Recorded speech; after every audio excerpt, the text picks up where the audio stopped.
Fala galera, está começando mais um vídeo de história e hoje vamos falar sobre um país incrível, a África do Sul. Mas vamos focar mais no período do século XX. Contextualizando, o século XIX foi marcado pelo neocolonialismo, onde as potências europeias invadiram e dominaram o continente africano. Temos um outro vídeo no canal que fala sobre esse momento. Essa dominação foi em massa, marcada por muita violência e preconceito.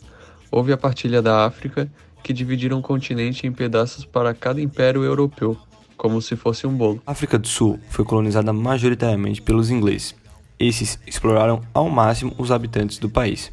Em 31 de maio de 1910, o parlamento britânico criou a União Sul-Africana.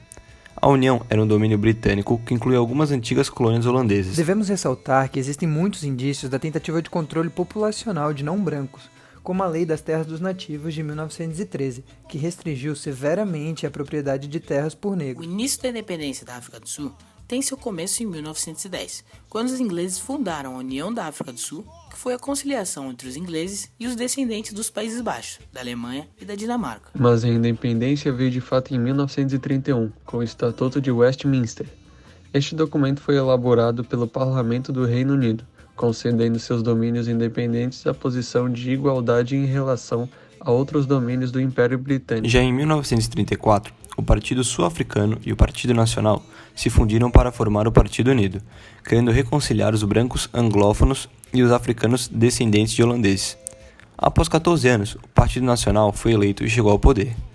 Partido esse que foi responsável por reforçar a segregação racial no país africano. Com isso, o governo nacionalista dividiu todos os povos em 3 raças, na qual cada uma delas possuía direitos e limitações diferentes. A minoria branca controlava a maioria negra, dando início a um novo regime, que ficou conhecido como Apartheid. A palavra apartheid tem o seu significado como separação na língua africana. Mais do que isso, esse regime político totalitário e racista teve sua vigência entre os anos de 1948 a 1990 na África do Sul. Segregou racialmente, espacialmente e de forma política a sua população.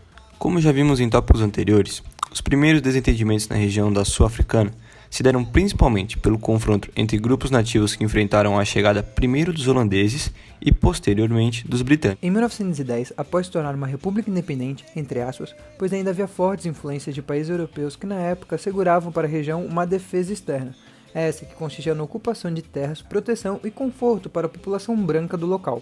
Com a independência, essa interferência não seria mais possível de forma veemente, mas mesmo com a população não branca sendo maioria, acabaram por não terem acesso às decisões que seriam tomadas. Por isso, mesmo sendo minoria, a população branca iniciou suas mobilizações e articulações para a manutenção no poder, visando agora ações que consolidaram essas condições, dando continuidade ao racismo estrutural e institucional que já estava em vigor, e que agora tinha sua subsistência mantida pelo próprio Estado. Por mais que oficialmente o apartheid tenha o seu início em 1948, já no ano de 1910, as movimentações políticas são feitas para que esse processo se inicie e tenha continuidade ao longo dos anos. Juntamente com a nova Constituição do país entrando em vigor, inaugura-se diversos projetos de leis, sendo eles das mais diversas áreas. O primeiro projeto que se inaugura é o da exclusão dos negros e não brancos de cargos de governo, e a retirada de seu direito de voto, ação que gerou muita revolta, dando início ao primeiro grupo de resistência da época, em 1912. O Congresso Nacional dos Nativos Sul-Africanos, que perceberam que eles não eram mais vistos pelos brancos como grupos diversos, mas sim como um só, mas o Estado acabou por impor essa lei utilizando força contra retaliações, de forma que o trabalho irá abordar mais para frente, com criações de mais leis com o temor de mais Em revoltas. 1913, a ação de lei conhecida como Native Land Act. Essa tem o intuito da proibição de compra de terra pelos povos nativos e não brancos, a não ser que essas terras estivessem garantidas pela lei como reservadas, o que não fazia muita diferença, já que somente 8% do território de todo o país tinha essa exclusividade, e ainda por cima era localizado em áreas marginalizadas, preservando os lugares mais centrais e considerados bons para a compra de pessoas brancas, pois eram áreas férteis e com acesso à infraestrutura. Exemplificando aqui, segregação espacial. Após 5 anos, há a implementação de outra ação governamental, conhecida como Native Urban Areas Act, novamente com o intuito de segregar espacialmente os grupos existentes no país, mas agora mais voltado a áreas urbanas das cidades, delimitando bairros que poderiam ou não serem ocupados e frequentados por não brancos.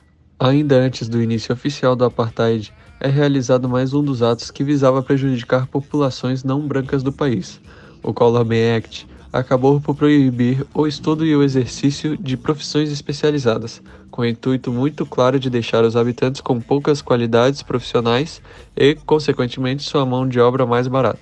Podemos ver que todo o processo até o início de fato do apartheid foi muito bem articulado pelas pessoas que estavam no poder. E, sempre bom lembrar, que todas essas ações são consequências de pensamentos racistas que avisam afirmar a superioridade de raças. Nas eleições de 1948, com a vitória do Partido Nacionalista, que dentre os que concorriam era o que mais defendia a hierarquia de raças, se instaura de vez o apartheid, juntamente com a implementação de um conjunto legal ainda mais robusto. Ao longo dos anos, com todas essas ações impostas sobre a população não branca e a grande retomada de protestos, a situação no país acaba ficando cada vez mais complicada, com muita resistência e represália. Fora da África do Sul, origina-se uma grande pressão dos mais diversos meios. Tanto o embargo econômico que prejudicou demais a situação financeira do país, o banimento dos Jogos Olímpicos e até a cogitação de exclusão da ONU. Ideia que só não foi à frente pelo apoio no momento de França, Estados Unidos e Reino Unido, por estarem aliados contra o comunismo no continente africano. Dentro do país, a situação não é muito diferente. A pressão interna política que começa a crescer juntamente com a decadência da situação socioeconômica faz com que o embargo de armas se inicie na tentativa de cessar movimentações. Acaba não tendo o efeito esperado e as revoltas só aumentam com o tempo. Juntamente com a grande pressão feita por líderes religiosos, intelectuais, guerrilheiros que o governo tratava como terroristas, pelo simples fato de lutarem por seus ideais e principalmente igualdade, causam um grande efeito. E o Estado fica cada vez mais abalado, dando fortes sinais de mudança. Com a vitória nas urnas de Frederick Clark em 1990 e um governo mais aberto ao debate, Nelson Mandela, o grande símbolo da resistência e luta que estava preso há 27 anos, é liberto e ajuda nas negociações para o fim do regime. Em 1994, com Nelson Mandela sendo o primeiro presidente negro eleito em uma eleição democrática no país, a África do Sul finalmente deixa diversos conjuntos de leis para trás e cria uma nova constituição, e que, segundo Mandela, com o ideal de um novo país reconstruído no perdão. E o mais impressionante desse desfecho é de que em toda a narrativa que foi exposta, o fim do apartheid foi pensado somente economicamente ao país, devido às circunstâncias que estavam acontecendo. E em nenhum momento as pessoas que ocupavam o comando até 1990 pensaram na questão humanitária, afirmando a ideia de que sempre tiveram da superioridade de raça. Apesar dos avanços contra o racismo no país, este ainda domina a nação e suas marcas continuam a perpetuar sobre a África do Sul. Um ponto a se pensar é de que as democracias mais influentes do mundo, que se dizem corretas, como França, Reino Unido e Estados Unidos, defendiam e asseguraram o sistema por muitos anos. Como resultado, o regime do apartheid influenciou muito na segregação, opressão, perseguição e injustiças em relação a raças. Obviamente que os negros foram os mais oprimidos, apesar de serem a maioria dentro do país africano. Os nativos tiveram limitações e suas participações excluídas no âmbito político, econômico e social, incluindo as questões de moradia. Este regime foi responsável por manter a desigualdade social até hoje. Em 2020, foi contabilizado mais de 7 milhões de desempregados na África do Sul, na qual em sua maioria são negros que foram forçados a viver em condições precárias e morando em favelas. Apesar deste regime segregador ter seu fim, tirando de sua legislação a sua liberdade de oprimir os nativos, ainda hoje é muito nítido o racismo, que foi estruturado por aquela sociedade branca que vive naquela região e que infelizmente ainda obtém grande poder e domínio sobre as outras raças. Infelizmente, o racismo está muito presente na sociedade atual, por conta que a população negra foi marginalizada e escravizada durante a maior parte da história. E vamos ser honestos, uma cultura preconceituosa sendo imposta e mostrada como certa até praticamente o final do século XIX não vai deixar de ser contemporânea em apenas um século.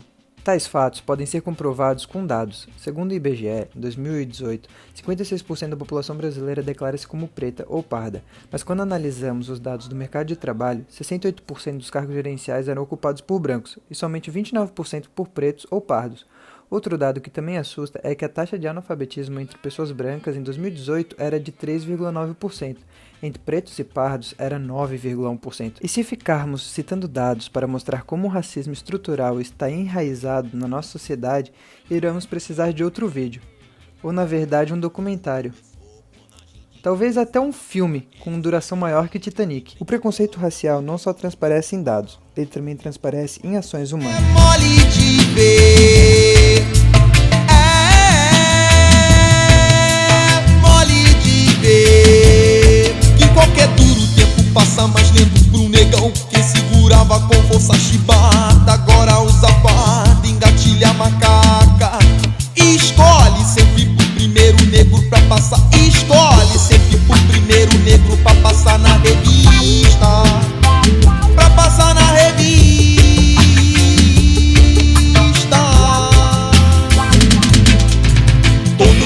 camburão tem um pouco de navio negreiro.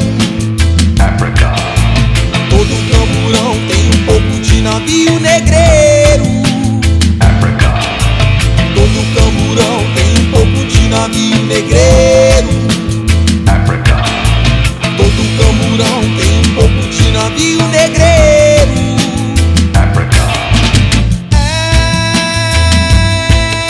É mole de ver. É mole de ver que para o negro mesmo a AIDS possui hierarquia. Na África a doença corre solta e a imprensa mundial dispensa poucas linhas. Dispensa poucas linhas. Comparado ao que faz com qualquer. Comparado, figurinha do cinema. Comparado ao que faz com qualquer figurinha do cinema ou das colunas sociais. Hey! Todo camburão tem um pouco de navio negreiro. Todo camburão